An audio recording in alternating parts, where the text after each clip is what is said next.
De imediato, eu passo a palavra ao deputado federal Osmar Terra, do PL.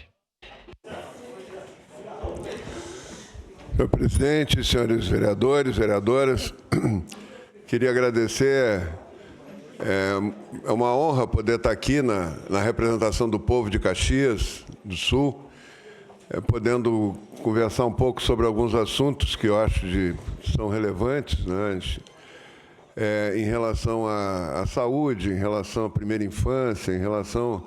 Eu vim para depois fazer uma audiência pública, né, Caleb, para a gente discutir depois. Mas eu não posso deixar de aproveitar esses 20 minutos aqui para conversar com os vereadores, né.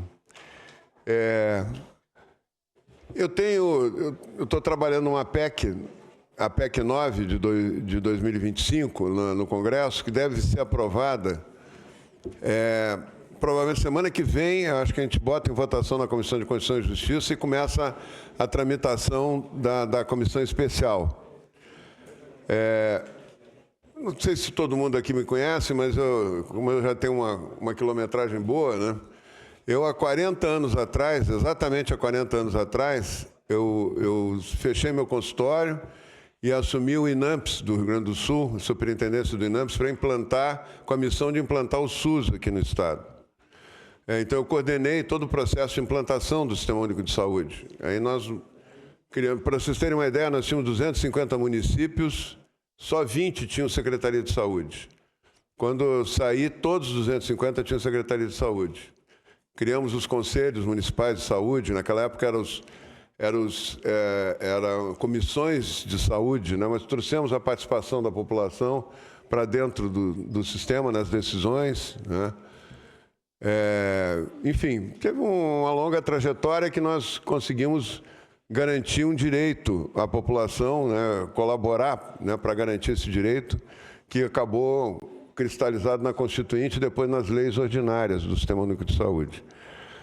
Eu aceitei o desafio, embora tivesse, modéstia à parte, uma clínica muito boa lá em Santa Rosa, mas eu me incomodava muito que eu não podia atender, quer dizer, não podia resolver o problema de metade das pessoas que precisavam de atendimento, porque eles não tinham direito à saúde. Foi uma época muito dura. Vocês todos aqui, acho que nasceram depois disso, né? Mas eu nasci antes, né?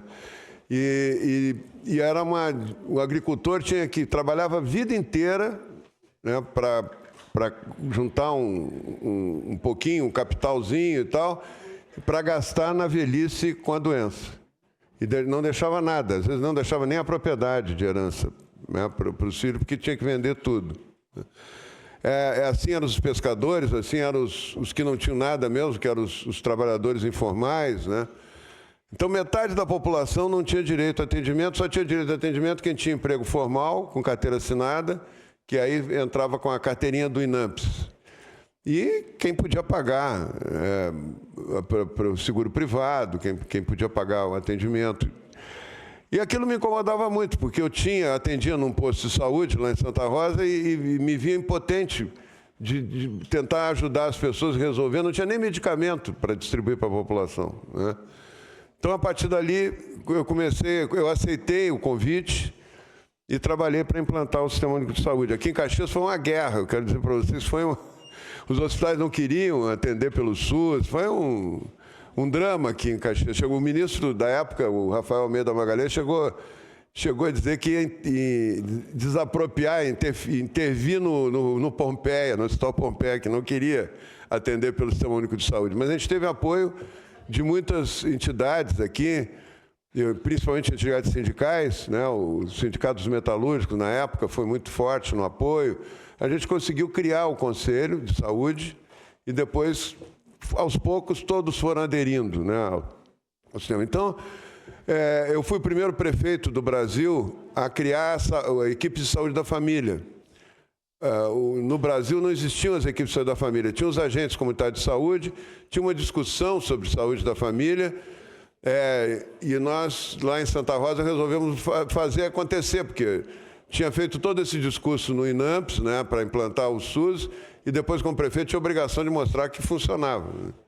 Então, nós criamos as primeiras equipes de saúde da família, mas criamos uma fundação de saúde, carreira, os profissionais da saúde, todos os profissionais.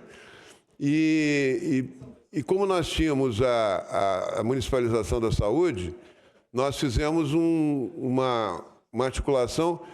O dinheiro que sobrava, nós reduzimos em 40% a internação hospitalar, com as equipes dentro de um plano de carreira, dentro de compromisso, não podiam ter outro emprego, era dedicação exclusiva, e a gente trabalhava com resultados. Tinha que atender, pelo menos resolver 85% dos problemas de saúde sem encaminhar. Eu acho que essa é a chave do problema que a gente tem hoje no Brasil.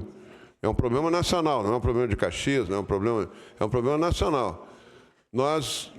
Os postos de saúde não resolvendo numa proporção minimamente adequada, eles sobrecarregam todo o sistema, sobrecarregam a urgência, a emergência, a falta de prevenção aumenta a internação hospitalar, né? Então todo o sistema fica sobrecarregado. O governo tem tentado resolver de alguma forma. Eu acho que eu parto do princípio que a saúde não tem partido político. A saúde está acima, a sobrevivência das pessoas está acima da questão político-partidária, né? Então, eu acho que nós tínhamos que trabalhar, entender com fatos o que está acontecendo hoje, como é que uma pessoa leva 800 dias, a filha de um médico, o pai morreu, ela está com situação difícil, não tem nem seguro privado, e ela está no limite da insuficiência renal. E ela me ligou dizendo, olha, marcaram a consulta com o nefrologista para daqui a 800 dias. Quando ela chegar lá, ela vai ter que já entrar em hemodiálise. Não tem. A população pobre, que só tem o SUS, não tem atendimento praticamente na área especializada, né? E tem dificuldade de internar em hospital. Só emergência, aí vem os mutirões, cada 2 anos se faz um mutirão. O sistema está disfuncional, ele está doente. Não é assim não era isso que nós queríamos quando a gente criou o SUS. O SUS tinha que garantir para as pessoas, por mais humildes que fossem, o atendimento adequado, em tempo adequado, como direito da saúde. Agora, se tu pagar, tu tem atendimento no dia seguinte. Se tu não pagar, se tu está pelo SUS, leva 800 dias uma consulta. O tratamento do câncer começa com 6 meses depois, ou 1 ano depois, né? Não é em todos os municípios, cada município tem uma realidade diferente. Mas essa é mais ou menos uma média nacional, né? E isso é uma crise sem precedentes, né? E, na minha opinião, e é isso que eu quero fazer um debate com os representantes da população, né? Aqui em outros lugares eu estou também fazendo isso, ouvir sugestões, né?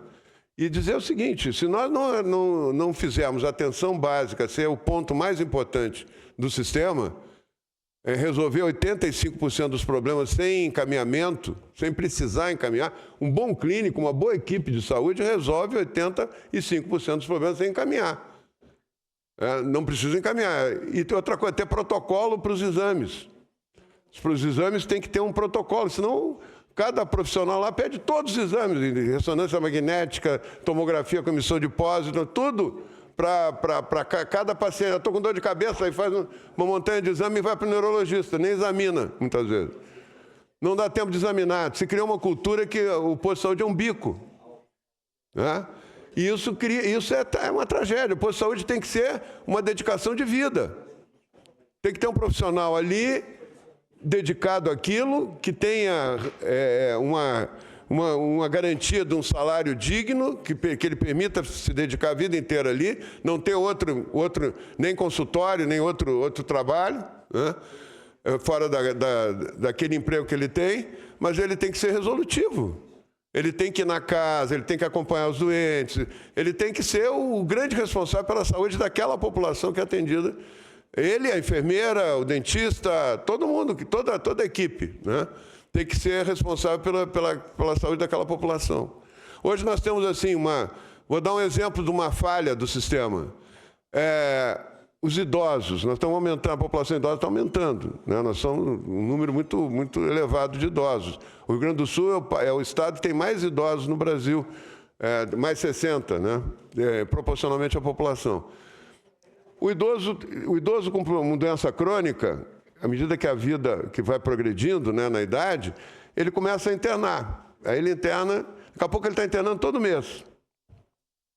Porque agrava, agudiza o problema dele crônico, ele melhora no hospital, vai para casa.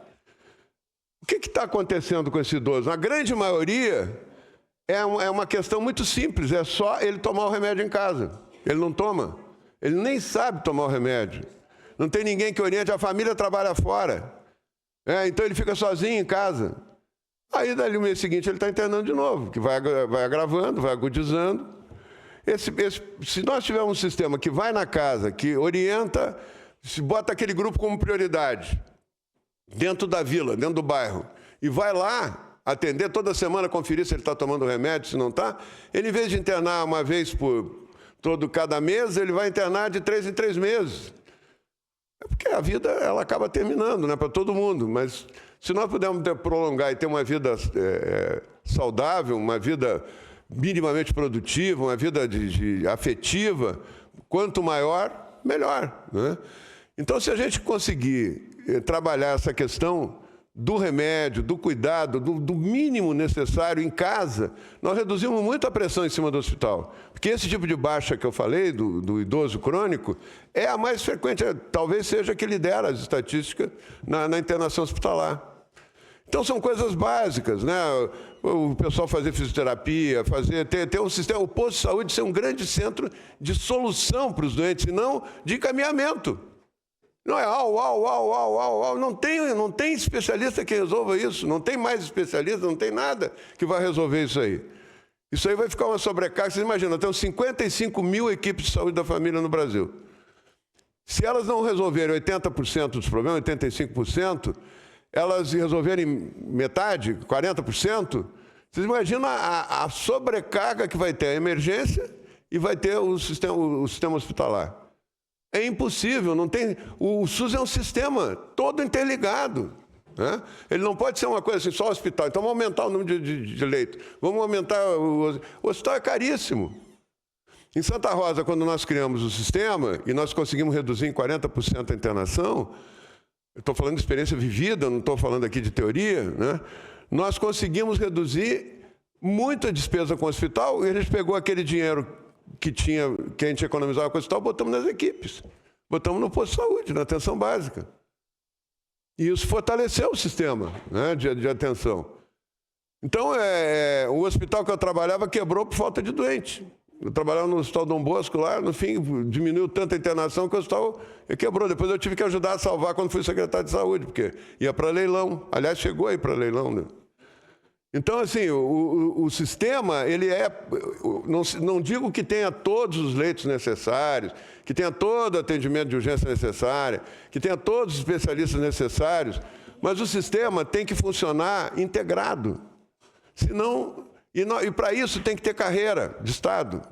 Uma carreira em que o governo federal cubra uma parte importante, por exemplo, o salário do médico e da enfermeira.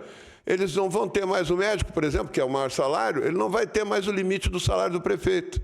Vocês imaginam uma cidade de 10 mil habitantes, 5 mil habitantes no interior do Rio Grande do Sul? O prefeito não ganha mais que 5, 6 mil, às vezes ganha 10 mil reais.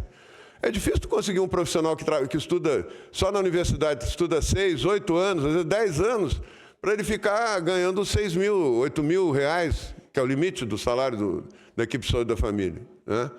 Então, esse profissional vai ter o teto do governo federal, que é o teto do Supremo, né? E vai poder fazer uma carreira. A gente vai fazer... A ideia é colocar um fundo de aposentadoria, para ele continuar com o salário integral. Lá em Santa Rosa, naquele tempo, dava para fazer isso. Todos que se aposentaram, já se aposentaram com salário integral. Era o melhor salário que tinha no Estado, né?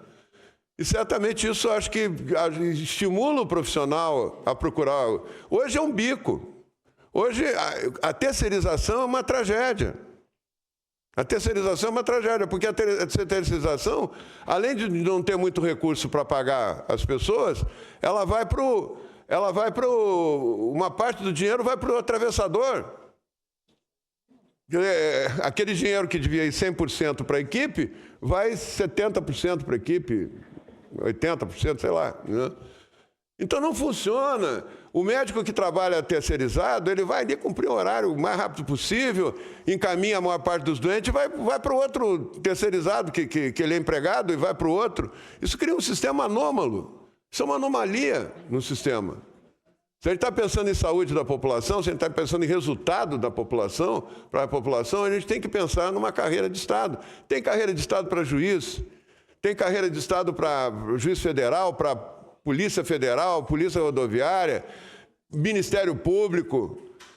Tem carreira federal para várias profissões. A saúde, que lida com a vida humana, com um limite entre a vida e a morte, entre o sofrimento e o alívio, não pode ter? Eu acho que nós temos que trabalhar, eu acho que tem que ter, inclusive, uma integração com o hospital.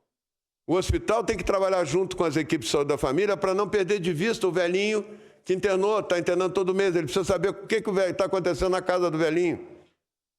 O sistema tem que estar integrado. Hoje, com os recursos da tecnologia, nós podemos botar painéis no hospital e nos postos de saúde, mas no hospital tem uma sala de observação que tem o pessoal da equipe de saúde da família e do hospital para ver o que está acontecendo ali naquele lugar que tem uma grávida, tem até as casas, todas cadastradas ali. Aqui tem uma grávida, a luzinha cor-de-rosa, ali tem um diabético. A luzinha verde, ele está tomando remédio todo dia, ele está fazendo tratamento.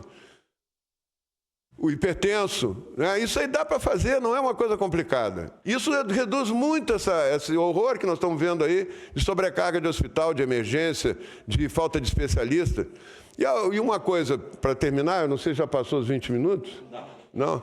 Uma coisa que eu queria fazer uma referência também é que os mutirões. Os mutirões são atestado de falência do SUS. As pessoas ficam, não é doença, não é urgente, então vai entrar na fila, vai esperar. Aí fica uma fila de 2 anos para um joelho, para operar um joelho. E o encaminhamento exagerado, porque também no posto de saúde não resolve. Eu estava no hospital de Parobé, 2 semanas atrás, e eles estão fazendo um mutirão lá, 5.000 pessoas para operar o joelho. Estão fazendo um mutirão grande. Dessas 5.000, só 1.500 precisam. Eles fizeram a avaliação. 3.500 foram encaminhadas sem necessidade, porque não examinaram no posto. Não tiveram tempo para examinar. Que não tem dedicação exclusiva, não tem compromisso com o resultado. Né? Então, o que acontece? Por que não paga o melhor? Se vai pagar o mutirão, porque quando ter mutirão, o governo federal paga mais. Se tem mutirão e vai pagar mais, por que não paga mais todo dia? Por que não garante esse atendimento que tem um mutirão uma vez de 2 em 2 anos? Garante todo dia. Isso reduz o tempo que as pessoas ficam precisando, ficam inválidas. Né? Isso dá economia no INSS, dá economia em tudo. O investimento na saúde e se nós fizermos um atendimento adequado na base, nós podemos reduzir a demanda hospitalar, vai ter dinheiro na saúde para ser remanejado. É um sistema todo que funciona harmonicamente. Se funcionar, hoje ele está disfuncional, ele não funciona.